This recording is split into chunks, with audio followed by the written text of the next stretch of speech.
بسم اللہ الرحمن الرحیم۔ الحمدللہ آج ہماری تلاوت کا آغاز 20ویں پارے سے ہوا ہے۔ امن خلق السماوات والارض وانزل لکم من السماء ماء۔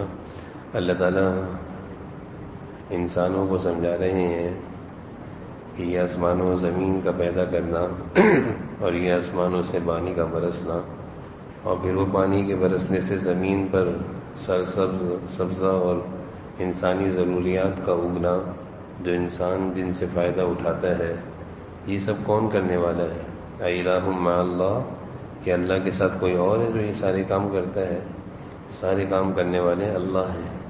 امن جعل الارض قرارا، زمینوں کو بنایا اور اس میں نہروں کا نظام جاری کیا، سمندروں کو بنایا، یہ سب کچھ کرنے والے کون ہیں؟ اللہ تعالیٰ ہی ہیں۔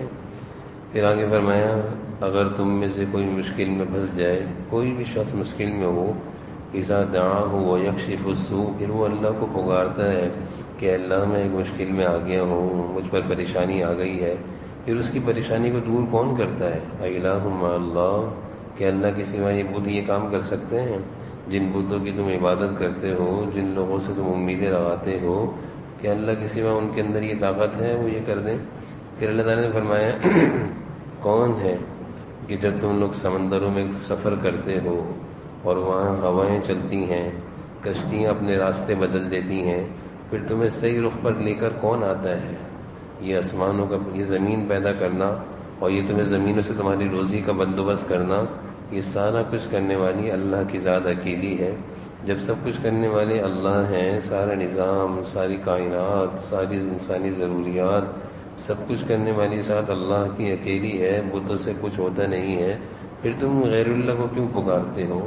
پھر ان کے سامنے کیوں جھکتے ہو اور ان سے کیوں امید لگاتے ہو؟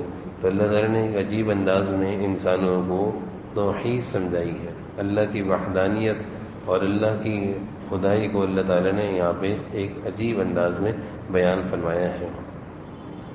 پھر اللہ تعالیٰ نے نیکی کی تاثیر کو بیان فرمایا ہے، نیکی کی تاثیر، نیک عمل کی تاثیر۔ من جاء بالحسنہ فلہ خیر منہا وہم من فزع یومئذ آمنون۔ نیک عمل انسان جو بھی کرتا ہے، اچھا کام، نیکی کا کام جو بھی انسان کرتا ہے، اس کا ایک فائدہ دنیا میں ہوتا ہے کہ اس کی زندگی میں سکون آتا ہے، اس کو مزہ آتا ہے کہ میں نے آج اچھا کام کیا ہے، میں نے آج کوئی اچھا کام کر کے مجھے خوشی ہو رہی ہے۔ ایک تو دنیا کا فائدہ ہے، اور اللہ تعالیٰ فرما رہے ہیں کل قیامت کے دن نیک عمل کرنے والا انسان بے خوف ہوگا، امن و امان میں ہوگا، اس پر کوئی ڈر نہیں ہوگا، ساری انسانیت ڈر رہی ہوگی۔ ومن جاء بالسیئہ، برائی کرنے والے کو جہنم میں منہ کے بل ڈالا جائے گا، سب ڈر رہے ہوں گے، لیکن نیک عمل کرنے والا کل قیامت کے دن آمنون، مطمئنون، پرسکون ہوگا۔ یہ سورہ قصص ہے۔ اللہ تعالیٰ نے سورہ قصص میں حضرت موسیٰ علیہ السلام کے قصے کی بہت اہم انداز میں وہ عنوان یہاں بیان کیے ہیں جو گزشتہ پاروں میں بیان نہیں ہوئے۔ ایک تو اللہ تعالیٰ نے یہ بیان فرمایا کہ ان فرعون علا فی الارض،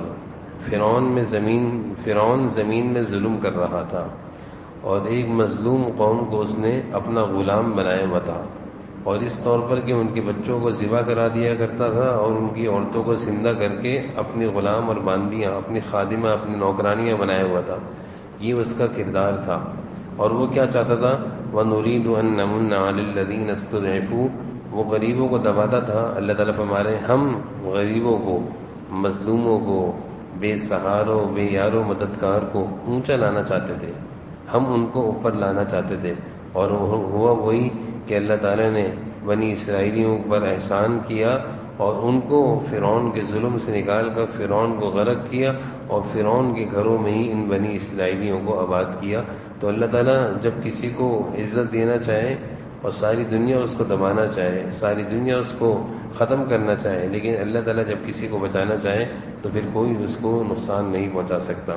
پھر آگے اللہ تعالیٰ نے حضرت موسیٰ علیہ السلام کی ولادت کا تذکرہ فرمایا ہے کہ فرعون نے یہ اعلان کیا ہوا تھا کہ بنی اسرائیل میں جو بھی بچہ پیدا ہوگا اس کو قتل کرنا ہے، کیونکہ اس کے جو نجومی تھے، فرعون کے جو نجومی تھے، جو جادوگر تھے، اس کے درباری تھے، ان میں سے کچھ لوگ جو غیب کی باتیں بتایا کرتے تھے فرعون کو، انہوں نے بتایا تھا کہ بنی اسرائیل میں ایک بچہ پیدا ہوگا جو تیری سلطنت اور تیری خدائی کے خاتمے کا سبب بنے گا۔ فرعون نے کہا میں بچہ پیدا ہی نہیں ہونے دوں گا، جو بچہ بھی پیدا ہوگا اس کو قتل کر دو۔ چنانچہ تفاسیر میں لکھ رہا ہے بنی اسرائیلیوں کے تقریباً 70 بچوں کو پیدا ہوتے ہی معصوم بچوں کو ان کی ماؤں کے سامنے، ان کے باپوں کے سامنے ذبح کیا گیا۔ یہ فرعون کا ظلم تھا بنی اسرائیلیوں پر۔ جب حضرت موسیٰ علیہ السلام کی ولادت ہوئی تو ان کی والدہ ڈری، فَإِذَا خِفْتِ عَلَيْهِ، ڈرنے لگی کہ ابھی پتہ چلے گا بنی فرعونیوں کو اور میرے سامنے میرے بچے کو ذبح کر دیا جائے گا۔ اللہ تعالیٰ نے ان کے دل میں سکون ڈال دیا، کہا ڈرو مت بلکہ ایک کام کرو۔ اللہ تعالیٰ نے ان کو ایک بات سجائی، ان کے دل میں اللہ تعالیٰ یہ بات ڈالی ان کے دل میں کہ ڈرنا نہیں ہے، بلکہ اپنے اس معصوم سے بچے کو جس کو اللہ تعالیٰ نے آگے چل کر نبی بنانا ہے، فرعون کے خاتمے کا سبب ہے، اس کی پرورش اور اس کی حفاظت اللہ تعالیٰ کیسے کر رہے ہیں کہ ماں سے کہا کہ اس کو ایک صندوق میں ڈال دو۔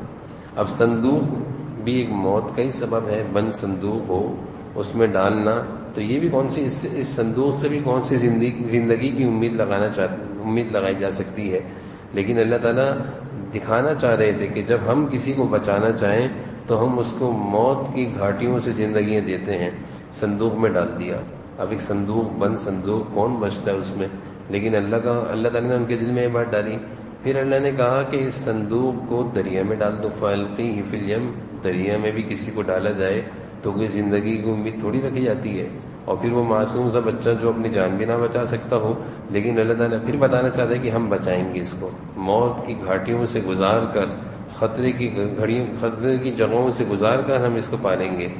پھر جب یہ صندوق دریا میں ان کی والدہ نے ڈال دیا تو یہ صندوق بھی کس طرف چلا، جس طرف فرعون کا دربار تھا، یعنی اس کے دربار کی طرف، دریائے نیل کی طرف یہ صندوق چل پڑا، اور اس کے درباریوں نے اس صندوق کو پکڑا تو جب کھولا تو اس میں سے ایک بچہ نکلا۔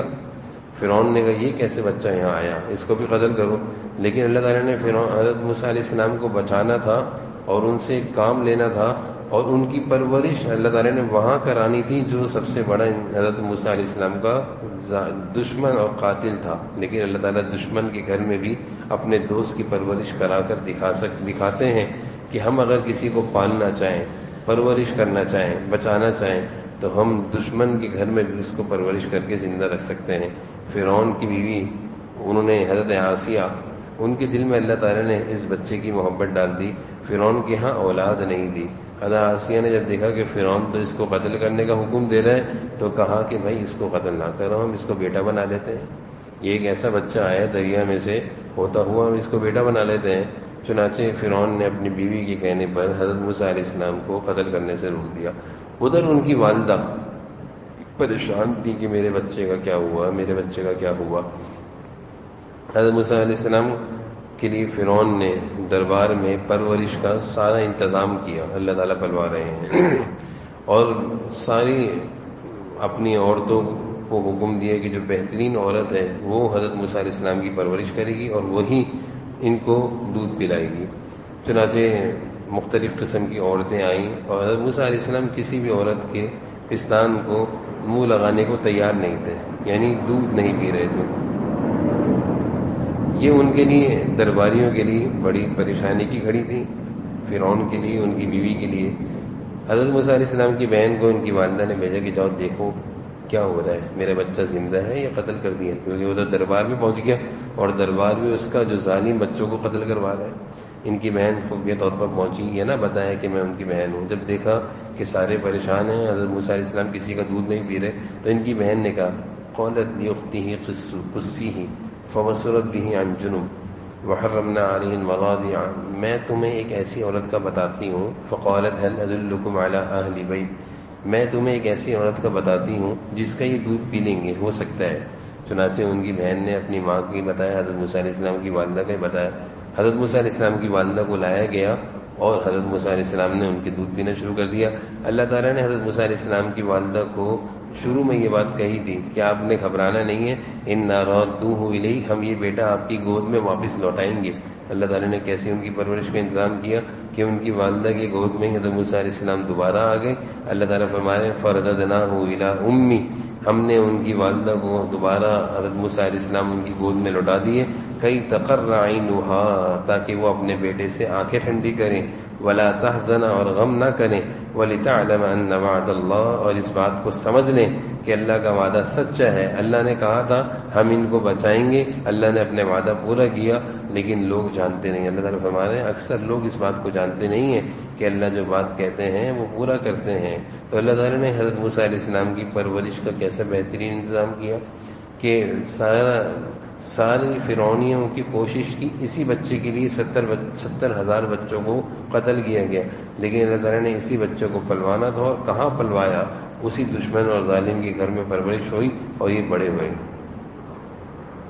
جب حضرت موسیٰ علیہ السلام بڑے ہو گئے تو جب نبی تھے، نبوت ملنی تھی، اور اللہ تعالیٰ نبی جو ہوتے ہیں ان کے اندر قدرتی جسمانی طور پر وہ ذرا زیادہ مضبوط اور طاقتور ہوتے ہیں۔ حضرت موسیٰ علیہ السلام نے دیکھا کہ ایک فرعون ہے، جو فرعونی نے ایک مظلوم قبطی کو مارا۔ حضرت موسیٰ علیہ السلام کو افسوس، لڑائی لڑتے ہوئے دیکھا تو آپ نے اس قبطی کو بچانے کے لیے، مظلوم کو بچانے کے لیے اس فرعونی کو مکہ مارا کہ آپ کے مکے سے، یعنی ایک مکے سے وہ فرعون کا جو فرعونی تھا، یعنی اس کے خاندان کا تھا، وہ مارا گیا۔ یہ جب خبر حضرت موسیٰ علیہ السلام کی اس طرح ماننے کی خبر جب فرعون تک پہنچی تو دربار میں مشورہ ہوا کہ بھائی اس شخص کو قتل کر دیا جائے، اور فرعون کے دربار میں حضرت موسیٰ علیہ السلام کے قتل کے وارنٹ جاری ہو گئے۔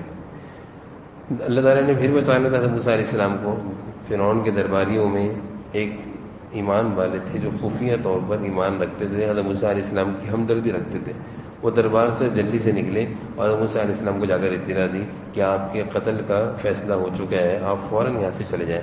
حضرت موسیٰ علیہ السلام فوراً وہاں سے نکلے، فخرج منها خائفا يترقب، مدین کی طرف، اور اللہ تعالیٰ سے دعا کرتے ہوئے رب نجنی من القوم الظالمین، مجھے ظالم لوگوں سے بچا لیجیے۔ جب آپ مدین پہنچے تو مدین میں آپ کا کوئی جاننے والا نہیں تھا، نہ ہی کوئی شناسائی تھا، نہ ہی آپ کا کوئی رشتہ دار تھا۔ آپ ایک درخت کے نیچے، ایک درخت کے ساتھ ٹیک لگائے بیٹھے ہوئے تھے، تو وہاں بیٹھے بیٹھے آپ نے دیکھا کہ ایک کنواں ہے، وہاں لوگ آ رہے ہیں اور اپنی بکریوں کو پانی پلا رہے ہیں، لیکن دو لڑکیاں ایسی ہیں جو باحیا ہیں اور حیا اور شرم والی ہیں، پردے والی ہیں، وہ پیچھے کھڑی ہوئی ہیں انتظار میں کہ یہ مرد ہٹے تو ہم اپنے لیے کنویں سے پانی لیں، اپنے گھر والوں کے لیے، اپنے جانوروں کے لیے، لیکن وہ مردوں کے نہ ہٹنے کی وجہ سے وہ انتظار میں تھی۔ حضرت موسیٰ علیہ السلام کو ان بچیوں پر رحم آیا اور آگے بڑھے، اور ان کے لیے آپ نے پانی نکالا، اور اکیلے اس کنویں سے اکیلا پانی نکال کر ان بچیوں کو دیا۔ یعنی اس کنویں سے پانی نکالنا اکیلے آدمی کے کام نہیں تھا، لیکن حضرت موسیٰ علیہ السلام نے اکیلے کام کر ان کو دیا۔ وہ بچیاں اس سے بڑی خوش ہوئیں اور اپنے گھر گئیں۔ یہ بچیاں تھیں حضرت شعیب علیہ السلام کی بیٹیاں، وہ بھی اللہ کے نبی تھے۔ ان بچیوں نے اپنے گھر جا کر ابو سے کہا کہ ابا، اگر آپ چاہتے ہیں کہ اپنے گھر میں کوئی غلام خادم رکھ لیں تو ایک نوجوان ہے جس نے آج ہماری مدد کی ہے، اس کو آپ خدمت کے لیے رکھ لیں۔ حضرت شعیب علیہ السلام نے بلایا حضرت موسیٰ علیہ السلام کو۔ یہ بچیاں شرم اور حیا کے ساتھ ان کو لینے آئیں اور حضرت موسیٰ علیہ السلام کو اپنے ابا کا پیغام دیا۔ حضرت موسیٰ علیہ السلام آگے آگے چلے، یہ بچیاں پیچھے پیچھے چلیں، اور پھر راستہ بتاتی نہیں۔ یہ گھر پہنچے تو حضرت شعیب علیہ السلام نے ان بچیوں کے حضرت موسیٰ علیہ السلام کو اپنے گھر میں رکھا، اور بکریوں اپنی بچیوں میں سے ایک بچی کے ساتھ ان کا نکاح بھی کیا، اور نکاح کا جو مہر ٹھہرایا وہ یہ کہ آپ 10 سال تک میری بکریوں کو پالیں گے اور گھر کا کام کاج کریں گے، یہی آپ کا مہر ہوگا۔ یہ اللہ کی طرف سے ایک نظام تھا کہ ایک نبی کے ماتحتی میں ایک نبی جو مستقبل میں جس کو نبوت دینی تھی، ان کی تربیت اور پرورش ہو رہی ہے۔ حضرت شعیب علیہ السلام کوئی نبوت تو پہلے سے تھی، اور حضرت موسیٰ علیہ السلام کی نبوت ابھی تک ملی نہیں تھی، لیکن اللہ تعالیٰ نے ان کی پرورش اور تربیت کا نظام کیا بنایا کہ حضرت شعیب علیہ السلام کے گھر میں ان کی 10 سال کی پرورش ہوئی اور تربیت ہوئی۔ جب مدت پوری ہو گئی 10 سال، اب حضرت موسیٰ علیہ السلام کے ساتھ ان کی بیٹی کا نکاح ہو گیا، اور نکاح کے بعد حضرت موسیٰ علیہ السلام اب مدین سے واپس جا رہے ہیں مصر کی طرف کہ میں اب واپس جاتا ہوں، 10 سال گزر گئے، واقعہ پرانا ہو گیا۔ جب اب واپس جا رہے ہیں تو راستے میں آپ نے دیکھا کہ روشنی نظر آئی۔ حضرت موسیٰ علیہ السلام نے اپنی اہلیہ سے کہا کہ تم یہاں رکو، میں روشنی ہے، ایسا لگتا ہے آگ ہے، وہاں سے تھوڑی سی آگ لے کر آتا ہوں، سردی کی راتیں ہیں، تم تھوڑا اس سے گرمی حاصل کر لینا۔ جب وہاں گئے تو وہ آگ نہیں تھی، بلکہ اللہ کے نور کی تجلی تھی۔ اللہ تعالیٰ نے حضرت موسیٰ علیہ السلام کو کوہ طور پر اپنی طرف سے نبوت دی، اور نبوت کے ساتھ ساتھ معجزات دیے، کہ ایک تو لاٹھی کا معجزہ اور ایک ہاتھ کا معجزہ، اور کہا کہ یہ دونوں معجزے لے کر اور نبوت لے کر حضرت موسیٰ علیہ السلام کو اللہ تعالیٰ نے کہا کہ فرعون کے پاس جاؤ اور وہ ظالم ہوا ہے اس کو سمجھاؤ۔ حضرت موسیٰ علیہ السلام نے اللہ تعالیٰ سے کہا میں تو پہلے ہی مصر سے ایک جرم کر کے وہاں سے نکلا تھا، اب میں دوبارہ جاؤں گا تو فرعون تو مجھے نہیں چھوڑے گا۔ اللہ تعالیٰ نے کہا گھبرانے کی ضرورت نہیں ہے، آپ جائیں، ہم آپ کی حفاظت بھی کریں گے اور آپ کی مدد بھی کریں گے۔ اس طرح سے موسیٰ علیہ السلام مصر سے چلے گئے تھے، اور مدین سے واپس جب آئے تو اللہ تعالیٰ نے ان کو نبوت سے نوازا، اور پھر نبوت دے کر اللہ تعالیٰ نے کہا وَاسْتَكْبَرَ هُوَ وَجُنُودُهُ فِي الْأَرْضِ، فرعون تکبر اختیار کر گیا ہے اور وہ تکبر میں بہت زیادہ ظلم کر رہا ہے، آپ اس کے پاس ہمارا پیغام لے کر جائیں اور اس کو آپ اللہ سے ڈرائیں۔ یہ مختصر انداز میں اس صورت میں اللہ تعالیٰ نے حضرت موسیٰ علیہ السلام کے قصے کی وہ مضامین بیان کیے جو دوسرے پاروں میں بیان نہیں کیے گئے۔ پھر آگے اللہ تعالیٰ اہل کتاب میں سے جو مسلمان ہوئے ہیں ان کی خوبیوں کا تذکرہ فرما رہے ہیں کہ وہ بدی کا جواب یعنی برائی کا جواب برائی سے نہیں بلکہ نیکی سے دیتے ہیں، ظلم کو ظلم سے نہیں بلکہ انصاف سے دفع کرتے ہیں، شرارتوں کے سامنے شرارتوں سے نہیں بلکہ شرافت سے پیش آتے ہیں۔ اللہ تعالیٰ یہ خوبیاں بیان کر رہے ہیں کہ ایک انسان کے اندر کیا کیا خوبیاں ہونی چاہیے، ان کا تذکرہ چل رہا ہے۔ پھر آگے قارون کا تذکرہ ہے، اور اس سے پہلے اللہ تعالیٰ نے آسمان اور رات اور دن کی خوبیوں کو بیان فرمایا ہے کہ اللہ تعالیٰ نے رات کو بنایا، دن کو بنایا، اور پھر اللہ تعالیٰ نے دن اور رات کے مقصد کو بھی بیان فرمایا ہے کہ جعل لکم اللیل والنہار لتسکنوا فیہ، کہ رات اس لیے بنائی ہے تاکہ تم اس میں سکون حاصل کرو، آرام کرو، نیند کرو، اور دن اللہ تعالیٰ نے اس لیے بنایا کہ تاکہ وہ لتبتغوا من فضلی، تاکہ تم اس میں اللہ تعالیٰ کی طرف سے جو روزی ہے اس کو تلاش کرو۔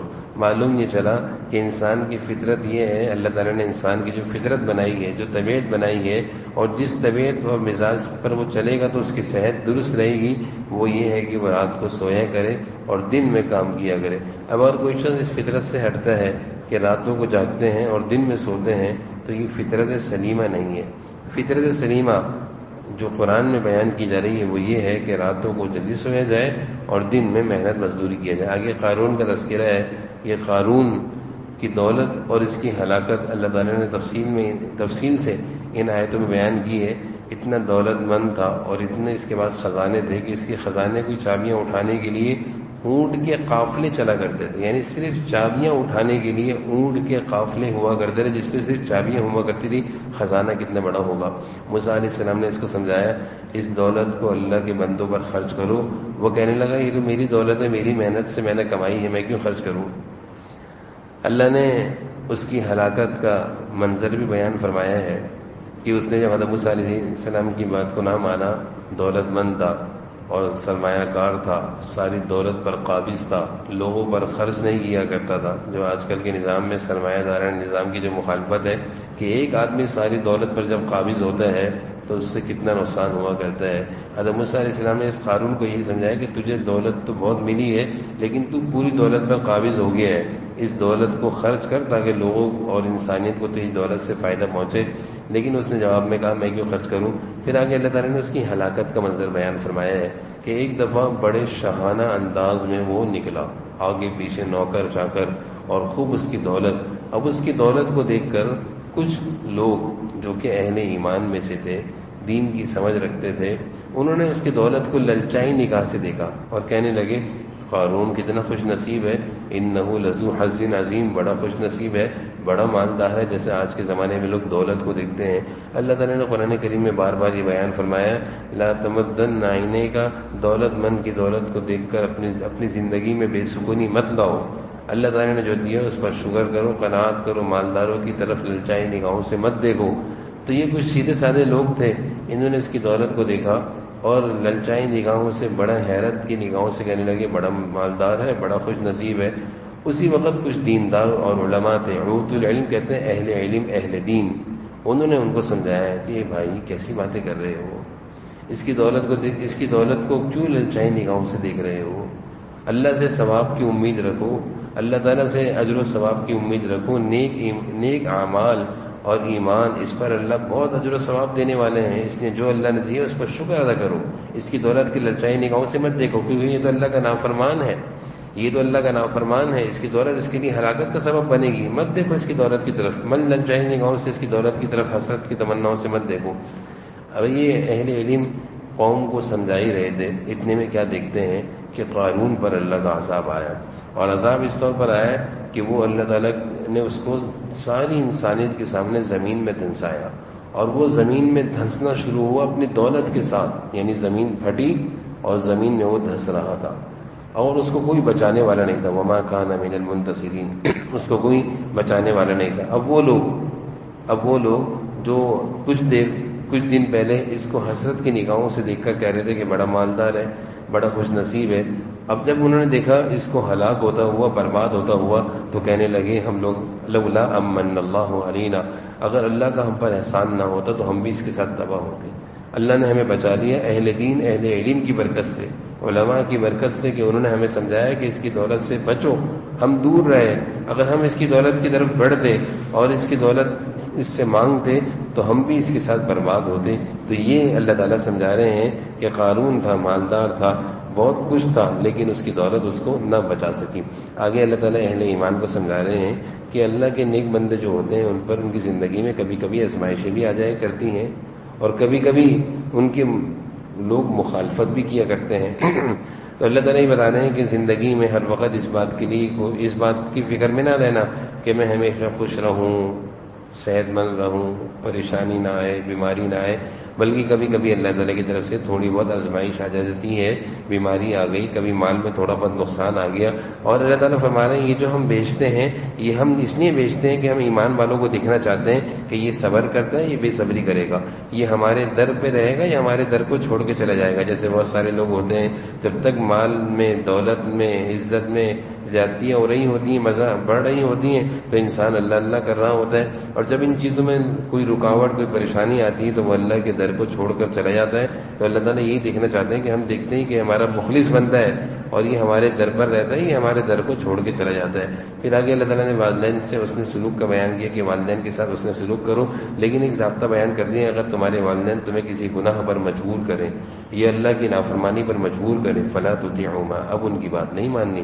والدین کا ادب اور احترام اپنی جگہ ہے، لیکن والدین کے حقوق اللہ سے زیادہ نہیں ہے. اگر والدین کسی کو کسی گناہ پر مجبور کر رہے ہیں تو پھر اس بچے کے لیے اس بات کی اجازت نہیں کہ وہ والدین کی بات مانے.